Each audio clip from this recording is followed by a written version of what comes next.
Je reprends la série Un quart de siècle et plus imam en France, parce que j'ai commencé exactement, pour faire un petit rappel, le 8 janvier 1995, dans un village qui est dans le nord, 59, département 59, le nord, dans un village qui s'appelle Ekouda. Et je crois que c'est dans la rue Camille Dimoulin, si je me rappelle bien de l'adresse de la mosquée d'Ekouda. Ceci étant, pourquoi cette série? Pourquoi parler de plus qu'un quart de siècle? Donc je suis à 26 ans, imam sur le sol français. J'en parle pour plusieurs raisons. Déjà, c'est 25 ans et plus, donc c'est une expérience. Et une expérience, on ne doit pas la négliger. Une expérience, on doit la regarder qu'est-ce qui est bon, qu'est-ce qui est mauvais, où j'ai fauté, où j'ai bien fait. Et c'est une expérience, c'est toujours très enrichissant.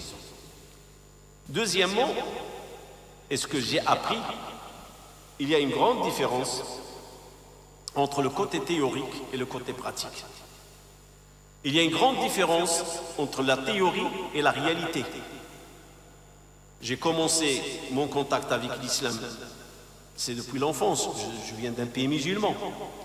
J'ai passé par l'école coranique, puis j'ai passé par l'école publique, je suis passé par le collège, le lycée, puis j'ai voyagé au Canada, l'université, puis le travail, et j'ai continué la formation religieuse, des séminaires, des congrès, des voyages. Alhamdulillah, Allah subhanahu wa ta'ala m'a comblé, j'ai visité 38 États aux États-Unis.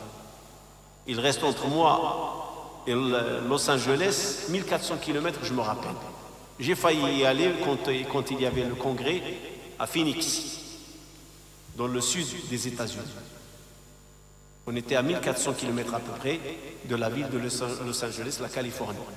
Donc, alhamdulillah, la côte est des États-Unis, j'ai presque fait tous les États. Le seul État que je n'ai pas fait, c'est l'État Miami, du côté est des États-Unis. J'ai travaillé aux États-Unis, j'ai prêché aux États-Unis dans la ville de New York, 119e Street, la rue 119e, la mosquée dont celui qui la gère, il s'appelle M. Yahya. J'y étais en 86 et j'y suis resté 2 mois. Je faisais de temps en temps le Jumu'ah dans cette petite mosquée dans le quartier Harlem. Et puis je suis retourné en 88 et j'ai fait encore imam. Je suis resté 3 semaines à peu près.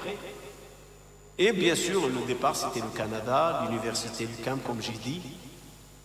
Et puis j'ai atterri à Rotterdam. Je suis passé par l'Allemagne, mais ça n'a pas été long. Et puis je me suis trouvé à Ekouda. Et j'ai raconté les circonstances, comment je me suis trouvé à Ekouda. Celui qui veut savoir comment je me suis trouvé à Ekouda, il n'a qu'à retourner à la Syrie. Il y a beaucoup d'épisodes, je ne sais pas dans quel épisode. Je crois qu'à un certain moment, je dois faire des titres. Comme ça, les gens peuvent s'orienter dans un quart de siècle d'imam et un quart de siècle d'imam en France. Ils peuvent chercher des sujets précis. Et le théorique et la pratique, il y a une grande différence. Mais on est obligé de passer par le théorique pour tomber dans la réalité. Et je vais vous donner une histoire simple qu'on connaît tous. Quand on veut savoir pourquoi Dieu nous a créés, parce que parfois les humains cherchent, l'être humain chez une personne, qu'est-ce que je fais dans ce monde? Alors on n'a qu'à retourner à l'histoire, la première histoire, le premier récit cité dans le Coran. Le premier récit cité dans le Coran, c'est le récit de Adam et Hawa, sur Al-Baqarah, la Genèse. Et dans ce récit, on a tendance à oublier. Parfois, certains musulmans me disent « Ah, si Adam n'a pas mangé de l'arbre, on serait toujours dans le paradis. » Et le paradis, ce n'est pas un lieu de progéniture, de production. Donc si Adam serait resté dans le paradis, on ne sera pas là, nous. Parce que ce n'est pas un lieu de production, c'est un lieu de plaisir. Ce n'est pas un lieu d'éducation. Ce n'est pas un lieu de labour, c'est un lieu de plaisir. Le paradis. Alors Allah, il a créé Adam, et avant de le créer, on oublie ce verset. Inni ja'ilun fil ardi khalifa. Je vais envoyer sur terre un vicaire, un substitut, qui va prendre la responsabilité de transmettre le message d'Allah. C'est ça le khalifa. Donc là, à la base de la création, et d'ailleurs dans un hadith, Moussa va creuser dans la discussion avec son père Adam, quand il va le croiser, il va lui dire, c'est toi qui as mangé de l'arbre. Il lui a dit, tu me blâmes sur quelque chose qu'Allah a transcrit sur la planche préservée 50 000 avant. Avant qu'Allah crée l'univers, 50 000 années avant, il a créé la planche et la plume. Et dans la planche, c'est écrit que Adam doit descendre sur terre. Il a été créé pour la terre. Et le paradis, c'est la récompense. Mais Allah subhanahu wa ta'ala a voulu lui donner une formation, un stage, pour qu'il connaisse ses qualités, ses défauts, ça c'est une. Et deuxièmement, pour connaître son ennemi. Et apprendre sur terre qu'est-ce qu'Allah veut de lui. Avant de passer au travail, avant de passer dans le monde professionnel, on passe par le monde des stages et de la formation. Et c'est ce qu'Allah subhanahu wa ta'ala va faire avec Adam. Il va lui donner une formation à connaître son ennemi, à connaître sa nature, ses défauts et ses qualités, à connaître son épouse. Alors cessons de dire, si Adam n'avait pas mangé de l'arbre, je serais resté dans le paradis. On serait dans le paradis. On ne sera pas dans le paradis. Adam sera resté tout seul avec Hawa dans le paradis, oui. Mais pas nous. Nous, Allah subhanahu wa ta'ala nous a créés pour ce passage. Oui, pour ce passage. Al-khilaf, al-isti'mar. Remplir la terre, travailler, labourer, adorer. Effectivement, Adam va découvrir son ennemi. Et Adam va oublier deux choses. Allah il dit, on a informé Adam. Et on lui a délégué une responsabilité. Mais il a oublié quoi? Il a oublié deux choses au moins. Il a oublié qu'il ne doit pas toucher à l'arbre. Et il a oublié c'est qui son ennemi. Donc il a prêté oreille à l'ennemi, ce qu'il ne devrait pas faire, parce qu'Allah lui dit, c'est ton ennemi, fais attention. Et la deuxième chose qu'il a oublié, c'est qu'il a mangé de l'arbre. Parce qu'Allah lui dit, ne mange pas de cet arbre, ne mange pas de cet arbre. La même chose quand je parle d'imam, il y a le côté théorique. Mais toute la formation que j'ai eue, et tous les cours que j'ai eus, et tout ce que j'ai appris, ce n'est qu'en descendant dans la réalité que je vais savoir est-ce que j'ai bien compris ou non. Et pour cela, il faut des erreurs. Et sur un quart de siècle en France, c'est sûr et certain qu'il y a des erreurs. Donc le but, c'est connaître le bien et connaître le mal, les bonnes choses que j'ai faites et les mauvaises choses que j'ai faites. Ce serait être prétentieux et vantard, et même hautain, de dire sur un quart de siècle, je n'ai pas d'erreur. C'est archi faux. Les erreurs, il y en a. Et il y en aura toujours. On est des humains. On est des humains. Il y en aura toujours des erreurs. Et impossible d'être ange. Si Allah il aurait voulu de nous qu'on ne fasse pas d'erreur, il aurait pu nous créer ange. Mais il nous a créés humains.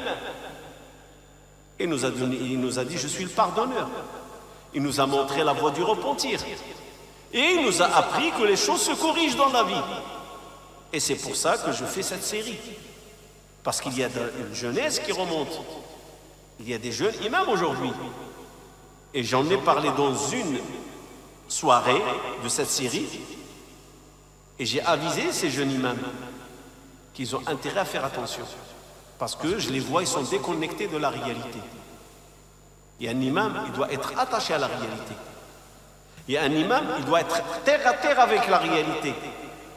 Parce que c'est un prédicateur, c'est quelqu'un qui transmet.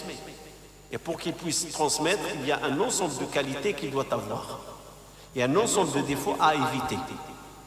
Je sais que les imams d'aujourd'hui, même pas qu'en France, hein, en Espagne, en Angleterre, il y en a beaucoup de jeunes, masha'Allah. Et ils sont très attachés aux réseaux sociaux. Et les réseaux sociaux, vous savez c'est quoi?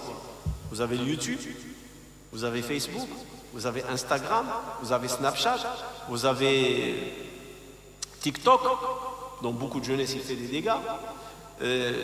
Il y en a d'autres, je ne retiens pas tout, mais il y en a beaucoup. Il y a Twitter aussi, et je crois qu'il y a un Switch, ça aussi c'est un réseau social. Il y en a plein. Et personnellement, j'ai ouvert une page d'Instagram que j'ai fermée. J'ai ouvert un compte Snapchat, je l'ai fermé. J'avais un compte Facebook, je l'ai fermé. J'avais 5000 contacts, mais j'ai trouvé que c'est une perte de temps. Oui, malheureusement, c'est ma propre évaluation. Je perds beaucoup de temps. Si ce n'est que Facebook, il me prend de 2 heures à 3 heures par jour. Sans parler des yeux qui sont usés, répondre à des questions, répondre à des commentaires, subir des attaques, subir des insultes, je l'ai éliminé. Avec la conviction que ça ne change pas grand-chose. Avec la conviction, parce que mon rôle et ma mission, c'est transmettre. Et je suis sorti avec une conclusion. Et personne ne peut remettre cette conclusion en question. Je le défie. La vraie transmission, c'est la mosquée. Et c'est ce que je suis en train de faire. Je suis dans une mosquée. J'utilise les réseaux sociaux pour que ça soit plus large. Aujourd'hui, on a le couvre-feu, les gens ne peuvent pas être. Mais la vraie transmission, et c'est l'expérience et le témoignage de personnages qui ont embrassé l'islam, qui ont été sur les réseaux sociaux, qui ont écouté. Ils disent, quand on rentre à la mosquée, quand on écoute, ce n'est pas pareil. On sent quelque chose qui bouge, spirituellement, intellectuellement, même émotionnellement. La mosquée est différente. Et c'est pour ça Allah subhanahu wa ta'ala, si c'est octroyé quelque chose dans cet univers, il s'est octroyé les mosquées. Tout c'est la royauté d'Allah. Mais dans cette royauté d'Allah, il s'est octroyé une chose qui s'est attribuée à sa personne, subhanahu wa ta'ala. La ilaha illallah. C'est quoi? La mosquée. Et je suis convaincu que le vrai terrain, c'est la mosquée. Le vrai terrain de la da'wah, c'est la mosquée. C'est pour ça que j'avise ces jeunes-là, ces imams qui sont en remontée.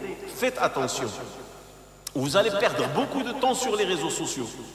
Mais les retombées au niveau da'wah courent. Par contre, peut-être au niveau financier, vous pouvez vous enrichir. Mais il faut faire un choix. Est-ce que je cherche la richesse, remplir les poches et avoir un bon compte sur les réseaux sociaux? Il y a des milliers qui me suivent et je me fais payer. Ou je transmets le message d'Allah et je me fais entendre. Et des gens que j'arrive à les convaincre de l'authenticité et la réalité de la religion. Il faut faire le choix. Parce qu'il y a des youtubeurs qui sont très actifs sur YouTube. Et il y a des milliers qui les suivent. Je ne parle pas du côté politique.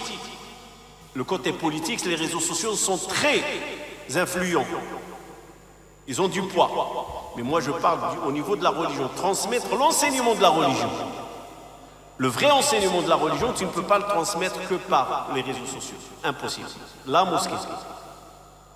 Et d'ailleurs, Allah subhanahu wa ta'ala, il a mis pas mal de règles autour de la mosquée. Celui qui va vers une mosquée, chaque pas, Allah l'élève d'une hasana et lui réduit une sayyi'a. La mosquée, les anges y assistent.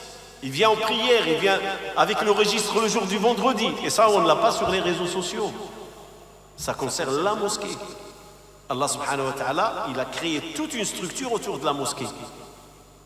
Et il a donné tout un climat et un environnement à la mosquée. Et c'est ce que j'en déduis avec mon expérience. J'étais sur YouTube, par exemple, Facebook, j'ai presque une dizaine d'années. Et à la fin, j'ai abandonné. J'ai trouvé que, ça ne vaut, pour moi, prédicateur de mosquée, ça ne me convient pas. Je perds du temps. Peut-être que quelqu'un gère à ma place la page et mon compte Facebook, peut-être. Mais le fruit, c'est la mosquée. Et j'utilise YouTube aussi. Ça a un impact. Mais le vrai impact, c'est les mosquées quand ils vont être ouverts, interpeller les gens, parce que les gens, quand c'est psychologique, il va marcher, il va prendre la voiture, il va prendre le tram, le métro, jusqu'à se rendre à la mosquée. Donc psychologiquement, il va chercher quelque chose. Psychologiquement, il va chercher. Il entame un effort pour aller chercher. C'est pas comme quand on est chez soi, devant l'ordinateur ou avec son portable, on est bien assis. Ça devient du superflu. Les réseaux sociaux. Ils n'ont pas cette... Regardez le Jumu'ah. Tu dois venir avant que les anges ferment le casier. Tu dois te laver et tu dois aller très tôt. Le hadith, il est très connu. Il a une énorme rétribution. Et quand tu assistes à Al-Jumu'ah et tu fais ton dhikr, tu lis l'histoire, et ainsi de suite. Donc, c'est sur cette expérience avec les réseaux sociaux, sauf comme je l'ai dit, si le frère, la personne prédicateur ou prédicatrice choisit l'argent, avoir un compte, avoir des gens abonnés avec lui, des milliers, et ça lui fait des retombées, c'est un autre sujet. Et dans ce cas-là, il a un objectif, c'est faire de l'argent. Mais pour la da'wah, je tiens à le dire, le vrai message passe par la mosquée. Et ce sont des outils qui peuvent compléter le chemin après. Mais sans la mosquée, je ne crois pas que quelqu'un va réussir. Aujourd'hui, au contraire, dans les réseaux sociaux, on trouve les attaques sur l'islam. On a des personnes qui prétendent être musulmanes et qui prêchent contre l'islam dans les réseaux sociaux. Peut-être que quelqu'un qui veut aller dans les réseaux sociaux pour répondre à ces gens-là, oui, il utilise la même arme, la même technique, la même approche pour repousser les préjugés et répondre à des gens qui attaquent l'islam. Ça, oui, je suis d'accord. Quelqu'un qui est dans cet état d'esprit, je suis sur les réseaux sociaux pour contrer ceux qui nous attaquent, ceux qui attaquent notre religion, ceux qui diffament sur notre religion. C'est une bonne chose, c'est une très bonne initiative. Au contraire, elle doit exister. Et il y en a plein, je ne citerai pas de nom, il y en a plein que je connais. Ils prennent les préjugés, ils peuvent créer une fitna, ils essayent de répandre des mauvaises informations sur l'islam. Et ça se voit que ce sont des ignares, mais ils ont un bon français parlé. Et parfois ils vont aller dans Bukhari, ils vont aller dans Muslim, parfois ils sortent des versets et ils mettent la confusion dans l'esprit. Oui, j'encourage les frères youtubeurs, les frères qui sont sur les réseaux sociaux, de donner une priorité dans leur travail sur les réseaux sociaux à répondre à ces gens-là. Parce que ça revient à un rôle et un devoir pour eux. Par contre, mon rôle personnel, je suis attaché à la mosquée, je suis attaché aux 5 prières, je suis attaché au cours du soir, je suis attaché à la prière du vendredi, et donc j'ai un autre cadre de travail. J'ai un autre cadre. Donc voilà une des raisons pour lesquelles j'ai fait cette série. C'est-à-dire parler d'une expérience et montrer l'importance de la mosquée et la da'wah dans la mosquée. Il y a certains sujets que peut-être beaucoup de personnes, ils attendent que j'en parlerai pas, parce que consultation de l'avocat, je n'ai pas le droit d'en parler, j'ai des affaires qui sont devant le tribunal, devant la justice, et je préfère ne pas les traiter, ni en parler. Laissons la justice faire son travail, et peut-être ça va venir l'heure où je vais m'exprimer sur un ensemble d'accusations et sur un ensemble de dossiers. Quatrième point, je ne peux pas permettre à quelqu'un de parler à ma place. Et si je fais cette série, vous savez, quand on parle des imams, il y a beaucoup de rumeurs qui circulent. Beaucoup. Je vais vous donner une rumeur simple. Quand j'ai quitté la Payade en 2014 et on a conçu la mosquée Aïcha, alhamdulillah, j'étais dans une soirée, pas loin, dans un quartier qui s'appelle Saint-Martin. Dans cette soirée-là, j'ai lu le Coran comme d'habitude, je suis quelqu'un de très sociable, alhamdulillah, par la grâce d'Allah, et il y a un monsieur qui me regardait, mais avec agressivité.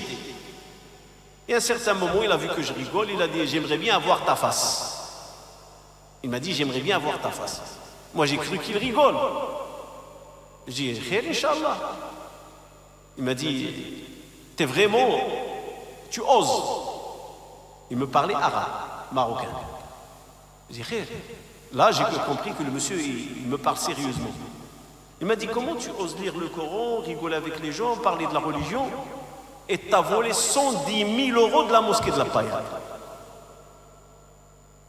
Je dis quoi? Il m'a dit, oui, toi, t'as pris 110, le président, il a pris 110, et le trésorier a pris 110, ce qui fait 330 000 €. J'ai dit, est-ce que tu as une preuve? Mais il m'a dit, c'est ce que disent les gens. C'est ce que disent les gens. Et il y avait, qui a assisté à cette réunion, cette rencontre, il y avait un imam que les gens connaissent sur Montpellier, il s'appelle Driss el-Hilali. Il a entendu ce que cette personne m'a accusé. J'ai quitté la paillade, je n'étais pas trésorier, je n'étais pas comptable, je ne touche pas l'argent de la mosquée, il y a un trésorier, tu peux demander au trésorier. Et je tiens à te confirmer, mon frère, ce n'est pas 330 000 € qu'il y avait dans le compte de la paillade, c'est au-delà de 400 000 € quand on a ramassé pour acheter le grand terrain de vigne qui coûtait 2 millions d'euros. On voulait l'acheter. Donc on était presque au quart de la somme. Et quand j'ai quitté la paillade, je l'ai quitté bredouille, même j'ai laissé mes droits financiers derrière moi, je ne les ai pas eus. Et jusqu'à l'instant que je vous parle, je n'ai pas eu mes droits. Et j'ai tout abandonné. Mais pour vous dire que les gens, comment ils parlent. Donc les rumeurs, ça circule vite. Et j'aimerais parler de mon expérience moi-même. Je veux parler de moi-même par moi-même. Et je ne permettrai pas à quelqu'un de parler à ma place. Que ça soit concernant l'expérience idéologique, théorique, pratique, réalité de l'imam et le savoir-faire, ou que ce soit les problèmes que j'ai rencontrés, ou que ce soit ma vie d'imam. Et c'est pour ça que j'en parle. Et si quelqu'un veut prendre la vérité, la prendra de moi-même, et pas des autres. Et c'est pour ça que j'en parle. Il y a des hauts et des bas, on a des défauts, on a des qualités. Cinquième chose, c'est très difficile de parler de soi. Ce n'est pas facile pour moi de parler de mon expérience parce que je reste un être humain. J'ai un cœur, j'ai des sensibilités et je ne dis pas que je vais le faire. Mais ça se peut que sur certains points, je ne peux pas être totalement objectif. C'est parce que j'ai mon angle de vue, j'ai ma vision des choses. Et les autres, ils ont leur vision des choses. Par exemple, dans ce cadre, je vais citer... quand j'étais imam, je parle beaucoup de la paillade parce que c'est la longue durée, la mosquée dans laquelle je suis resté le plus longtemps. Et la deuxième mosquée dans laquelle je suis le plus longtemps, c'est la mosquée Aïcha. Au-delà de 7 ans, on est à la 8e année. Et la paillade, j'ai passé 10 ans. Ça a commencé le 3 septembre 2004. J'ai passé une dizaine d'années. Dans la mosquée de Averroès, Ibn Rushd, j'avais une approche. Et cette approche, c'est une mosquée qui est politique. Et Allah est témoin que je n'aime pas les politiques dans la mosquée. Je n'aime pas. Les politiques, ils ont leurs objectifs et on a les nôtres. Et les politiques, ils aiment la foule. Et moi aussi, prédicateur, j'aime la foule. On aime la même chose, mais pour deux approches différentes.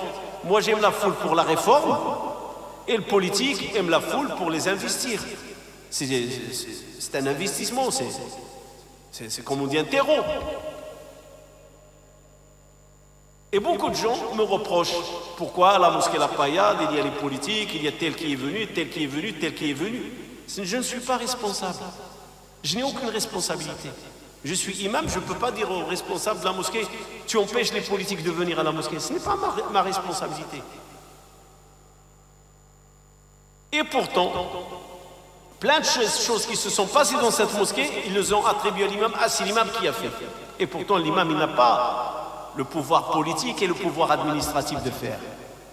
Et des gens me reprochent pourquoi tu ne la quittes pas. Je dis non. Tant que j'ai mon podium, et tant que j'ai le micro, et tant que j'ai le minbar, je fais ma da'wa. Et quand je vais voir que je ne peux plus faire ma da'wa, je prendrai l'initiative de quitter. Et c'est ce que j'ai fait. Quand j'ai vu qu'il y a des choses qui trament et qui s'organisent, j'ai dit stop, on arrête. Et j'ai quitté. L'approche n'est pas la même parce que ceux qui regardent l'extérieur, ils croient que je suis le responsable. Mais je ne suis pas responsable. Tout le monde doit savoir. Et ça, c'est la réalité des associations. Les responsables qui gèrent les mosquées, ce n'est pas les imams. Ceux qui gèrent les mosquées devant l'autorité, ils sont responsables administrativement devant les autorités, ce sont les présidents des mosquées. Ce sont eux les responsables, et pas les imams. Les imams, ça reste le chiffon sur lequel on essuie le couteau, on essuie la saleté, on dit l'imam, l'imam, l'imam. Il y a des choses qui se passent dans la mosquée, les gens regardent l'extérieur et ils vont croire que c'est l'imam les responsables. Non, on n'est pas responsable. Voilà. Et quand le monsieur m'a attribué que j'ai pris 110 000 €, il a cru que je suis responsable trésorier. Mais non, je ne suis pas trésorier, mon frère.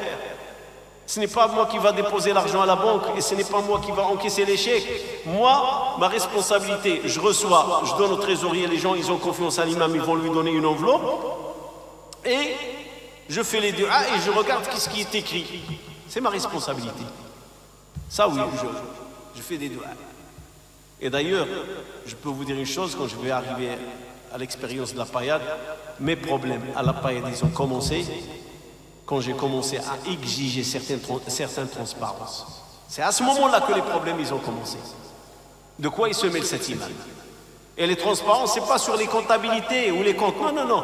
Transparence seulement, comme là, par exemple, je vais vous dire, sur les zakat al-fitr, on a ramassé 15 000 cette année. C'est une transparence.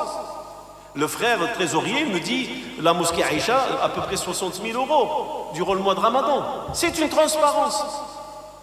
On va afficher par exemple la grille, combien on a collecté durant le mois de Ramadan dans les caisses du vendredi et la caisse de l'Aïd, c'est à peu près 9960 à peu près.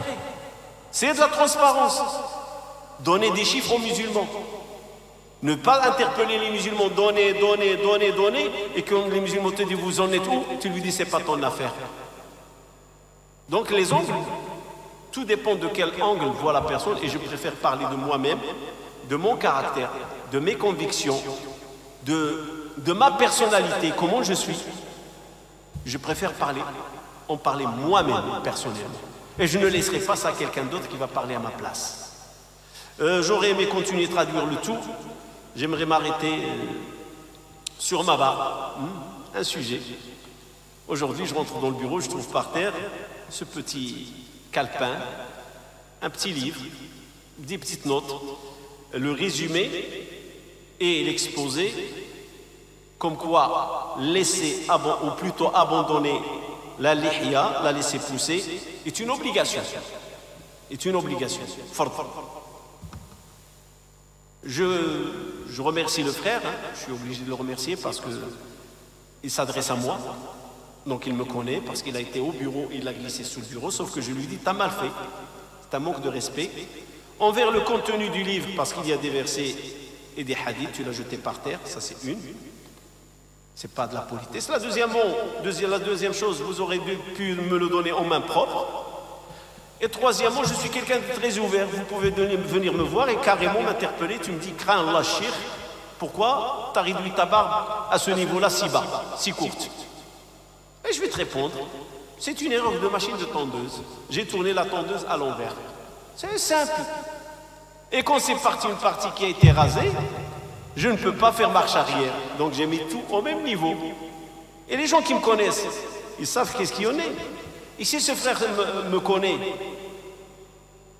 il doit me trouver des excuses au lieu de me juger et me glisser un livre.